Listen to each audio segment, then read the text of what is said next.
For nearly half a minute after beheading, a human head may still remain conscious. The eyes can blink, the lips can try to form words. And for those fleeting seconds, awareness lingers. As life quietly slips away, this chilling interval likely belonged to Anne Boleyn, the second wife of King Henry VIII, whose fall from grace became one of the most infamous executions in English history. Most historical accounts gloss over the horror, but when you look closer, you find something far darker than a single swing of a sword. Anne's execution was not just a physical death. It was the final act of a carefully crafted psychological torment. In Tudor England, death was rarely the punishment alone. It was theater, a show designed for humiliation, for warning, for power. Anne wasn't simply executed for treason. Her final days were engineered to break her spirit, piece by piece. Her death was not justice. It was Henry VIII's deliberate erasure of a woman whose influence had become inconvenient. By May 19, 1536, Annie had spent 17 days locked inside the Tower of London, the same fortress that had once prepared her for glory just 3 years earlier when she rose to become Queen of England. But the halls where she once dreamed of majesty had become her prison of despair. Henry dragged out her agony by repeatedly postponing her execution. Even his decision to summon a French swordsman, instead of the traditional English axe, often portrayed as an act of mercy, was another way to heighten the drama. Despite this cruel anticipation, Anne showed startling composure. Witnesses said she smiled, even joked, during her final hours. Psychologists today might call it dissociation, the mind's desperate defense when reality becomes unbearable. Anne herself even joked, "I have but a little neck," making light of her own death with dark humor. But behind that forced cheerfulness lay unimaginable torment. She knew the accusations, adultery, incest, conspiracy to kill the king, were fabricated lies meant to destroy her name forever. The chilling truth was that Henry VIII wanted more than her death. He wanted her erased, her accomplishments forgotten, her memory wiped from history. Her daughter, Elizabeth, declared illegitimate. Anne's execution wasn't just the end of a queen. It was a public spectacle, staged to make England believe she had always deserved disgrace. In the weeks before her death, rumors painted her as a witch, a temptress, a traitor. The stories were so wild, they would have been laughed out of any fair court. But in Henry's England, they became weapons of propaganda. The morning of May 19th was strangely bright, a cruel contrast to the darkness awaiting her. The night before, she tried to pray, but sleep refused her. Records say she requested the sacrament at 2 a.m., kneeling 4 hours in prayer. By dawn, she had been awake almost a full day, exhausted, frightened, yet strangely calm when guards came for her. Reports describe her laughing with her attendants. Not serenity, but a mind fraying under relentless pressure. Her execution had been delayed several times, a tactic Tudor authorities used as psychological torture. Not knowing when the blade would fall tormented prisoners more than death itself. When the time finally came, Anne was escorted down the same corridor she had once walked as queen. No courtiers bowed now. Only guards followed, to ensure she had no chance to escape. Those who once adored her now looked away, afraid to be seen sympathizing. At Tower Green, the scaffold awaited. Unlike the towering platforms shown in films, it stood barely 3 feet high. A small stage meant to strip her of dignity and bring her face to face with a jeering crowd. It wasn't solemn justice. It was a performance to terrify anyone, especially women, who dared rise above their place. Before kneeling, Anne was allowed to speak, not out of mercy, but tradition. She said, "Good people, I am come hither to die according to the law, and thus yield myself to its judgment." On the surface, it sounded submissive, but beneath the calm words was quiet defiance. By acknowledging the law, without confessing guilt, Anne subtly undermined the very charges that condemned her. Most telling of all was Henry's absence. He didn't come to witness the end. He stayed in Whitehall Palace, waiting for news. His thoughts weren't of the woman he once adored, but of Jane Seymour, his soon-to-be third wife. Anne's death was just a formality, clearing the way for the next queen. The French swordsman, summoned at great costs, added another layer of cruelty. In England, the axe often needed several swings. The sword, quick and precise, was a cleaner death, but it also meant Anne would die by the hand of a stranger, not even an Englishman. Even the blindfold she wore served a purpose. It wasn't mercy. It was control to stop her from flinching or moving. Following French custom, she knelt upright, not lying on a block. It took immense stillness and courage. Witnesses said her lips moved in prayer, her eyes shifting beneath the blindfold, waiting, listening for the sound of the unseen blade. That wait, not knowing the exact instant, was torture in itself. When the strike finally came, it was clean.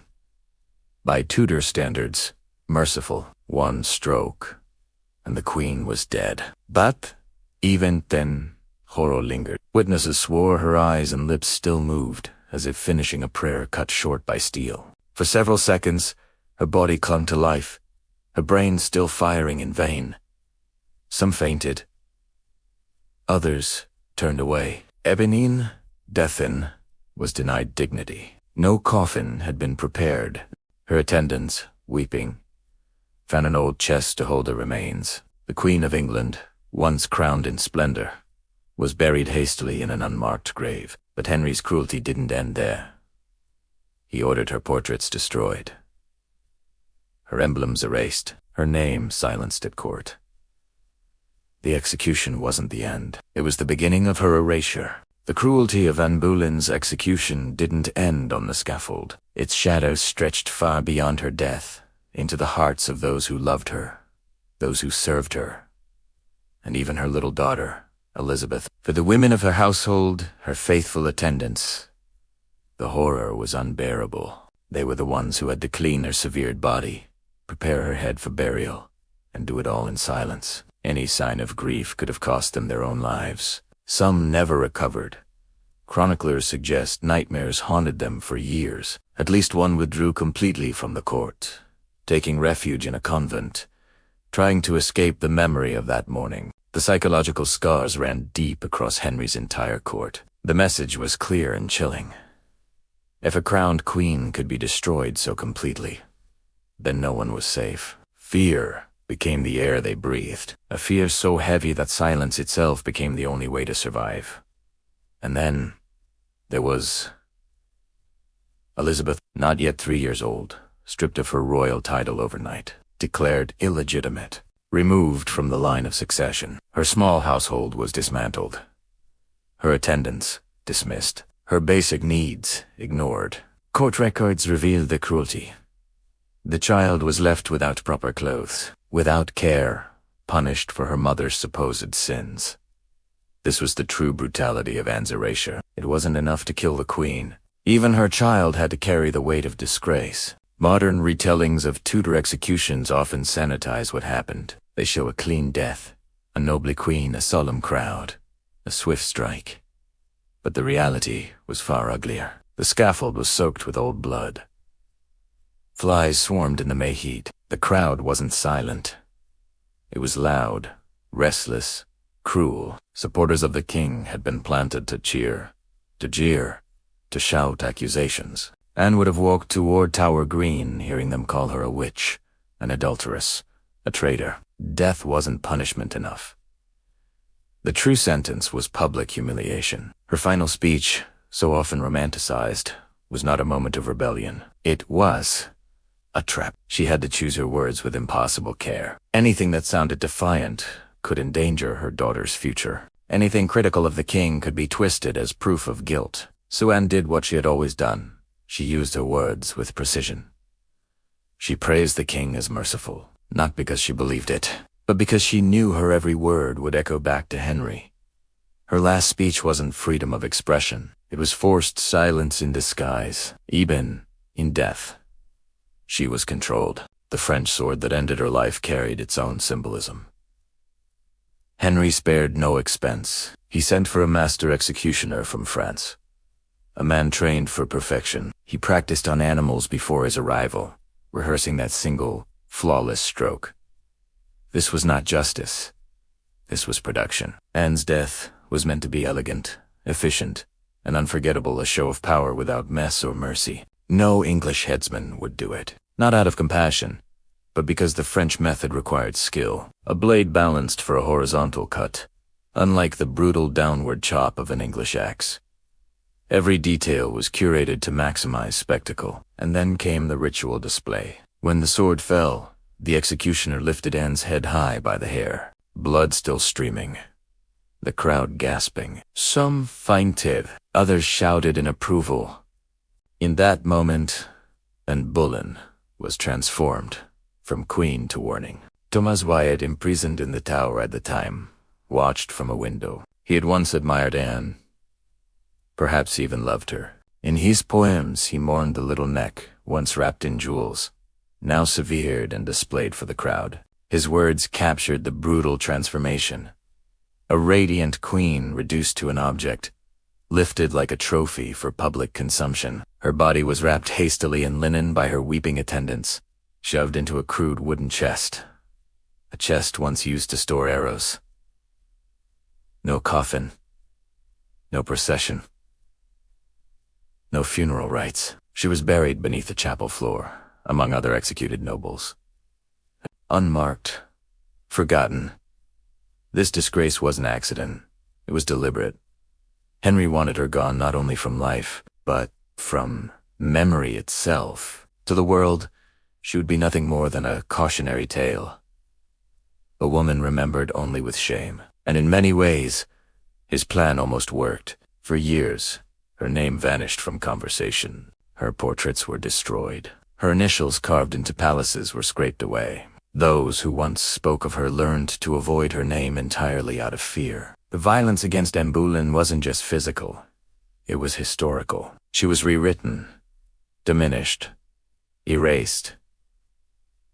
But the cruelty didn't stop there. Henry's propaganda machine went into motion, rewriting her execution as an act of mercy. The expensive French swordsman was reframed as a gesture of kindness, a husband's compassion. The gruesome truth replaced by a tale of dignity and grace. For centuries, this was the version history chose to remember. Perhaps the most disturbing detail of all was Henry's behavior afterward. Just one day after Anne's death, he was officially betrothed to Jane Seymour. 2 weeks later, they were married, quietly, efficiently, as if nothing had happened. For Henry, Anne's death wasn't tragedy.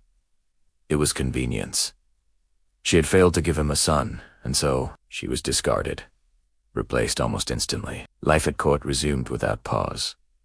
No mourning, no remorse, only the relentless march of royal ambition. Anne Boleyn's death was not an accident of passion. It was a carefully engineered political assassination, executed with precision by the very men she once trusted. Behind the mask of royal justice stood one man, Thomas Cromwell, Henry's chief minister, his loyal servant, and, ultimately, Anne's destroyer? Cromwell was once her ally. He had risen under her protection, working together to reform the church, to break England away from Rome, to give Henry the power of a spiritual monarch.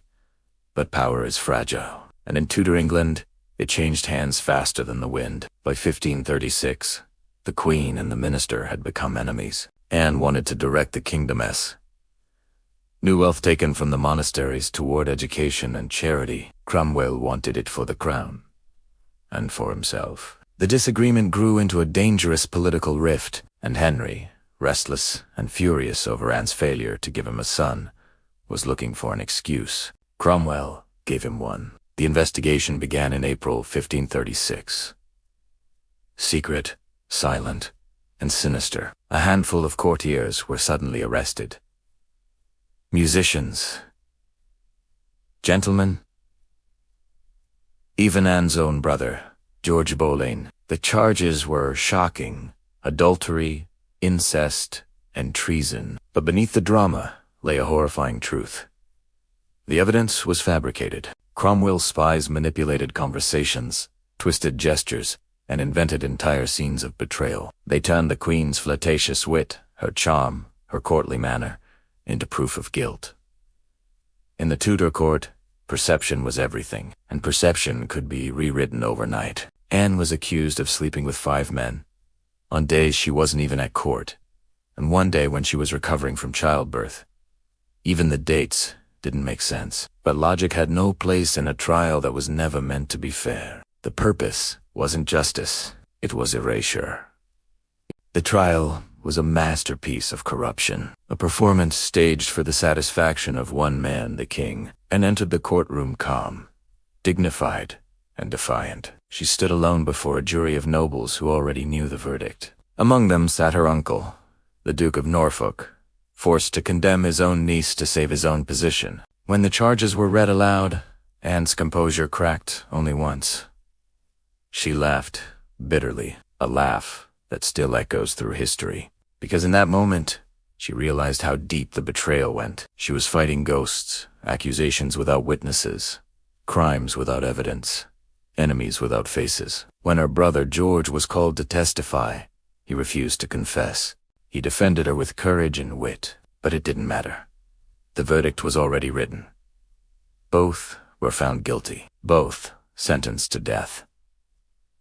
Cromwell's victory was complete, but he made a crucial mistake.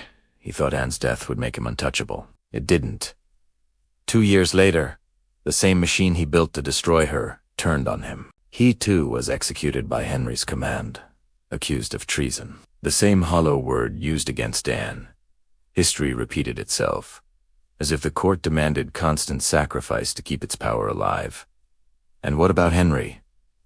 Publicly, he moved on. He married Jane Seymour and announced the dawn of a new beginning. But privately, those who knew him whispered of unease. He was haunted, not by guilt, but by paranoia. He ordered portraits of and destroyed, but he could never fully erase her shadow. Some said he dreamed of her at night, that he saw her eyes in Elizabeth's face. Eyes that seemed to ask, was it worth it? Years later, when Elizabeth ascended the throne, the ghost of Anne Boleyn finally rose with her. The daughter of the Witch Queen became one of England's greatest rulers. Under her reign, the country flourished art, exploration, and faith, all transformed. It was as if Anne's voice, silenced in life, finally spoke again through her child. The girl once labeled illegitimate became the Virgin Queen, a symbol of power, wisdom, and independence. The child Henry tried to erase became the legacy he could never escape.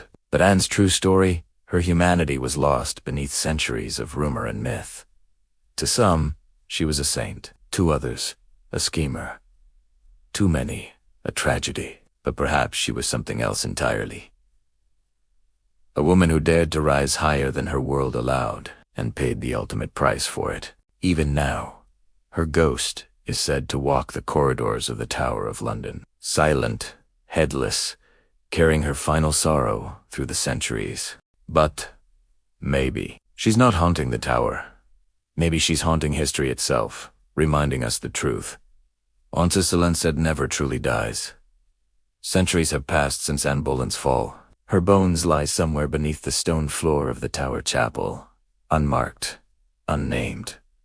But her story refuses to stay buried, because Anne Boleyn was not just a queen. She was a spark, one that ignited a chain of events that changed the world. Her death ended her life, but it created a revolution. The church she helped separate from Rome became the foundation of English identity. Her daughter, Elizabeth, would grow to rule an empire that stretched across oceans. And through it all, the ghost of Anne Boleyn lingered silent, but powerful. For centuries, history painted her as a villain. Temptress. A witch who bewitched the king and destroyed the peace of England. Those stories weren't written by people who knew her. They were written by those who needed her gone, by the victors who shaped the official version of truth. Even her enemies admitted her intelligence. She was educated, fluent in French, skilled in music, politics, and philosophy. Rare gifts for a woman of her time. But intelligence in a woman was dangerous, especially in a world built on obedience. Anne was not destroyed because she was wicked. She was destroyed because she was uncontrollable. Modern historians have slowly peeled away the layers of myth. They've uncovered letters, court reports, and secret correspondences that reveal a very different picture. One of a woman who was far more human than history allowed her to be. Anne loved deeply. She laughed often. She argued fiercely. She believed in her worth, and that belief, that a woman could stand beside a king, not beneath him, was the very idea the world could not forgive. Even in her final moments, Anne carried herself like a queen. Eyewitnesses wrote that she seemed calm, almost radiant, as if she knew that death would not erase her. And perhaps, in a way, she was right, because the very man who ordered her death could never escape her legacy. Henry's reign would crumble into guilt, sickness, and regret. But Anne's bloodline, her spirit, would live on through Elizabeth. When Elizabeth I took the throne, the people saw her as the daughter of destiny. But those who looked closer recognized something deeper.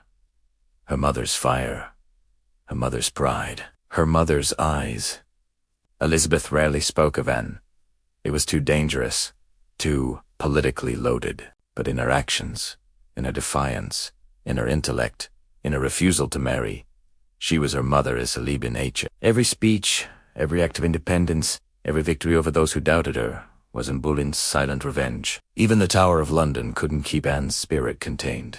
For generations, guards and visitors claimed to see her ghost walking through Tower Green, clutching her head, or gliding toward the chapel where she was buried. Some said she appeared near Hever Castle, her childhood home, not as a restless spirit, but as a protector. Her legend became part of England's haunted memory, a warning, a mystery, and a story of resilience. Today, historians and storytellers across the world are still piecing together the real woman behind the crown, the Anne who loved, fought, and refused to bend. The Anne who challenged an empire and paid with her life. And maybe that's why her story still matters, because every generation finds something new in her tragedy, a reflection of their own struggle for freedom, equality, and truth. Anne Boleyn was born into a world that tried to silence her, but she spoke. Anyway, she loved anyway. She dared anyway, and though the sword took her life, it could never take her story. In the end, Anne Boleyn didn't just die a queen. She became something far more enduring, a symbol of courage, of rebellion, and of the price women pay for power. History tried to forget her, but the world never could. Because Anne Boleyn is the queen who would not die.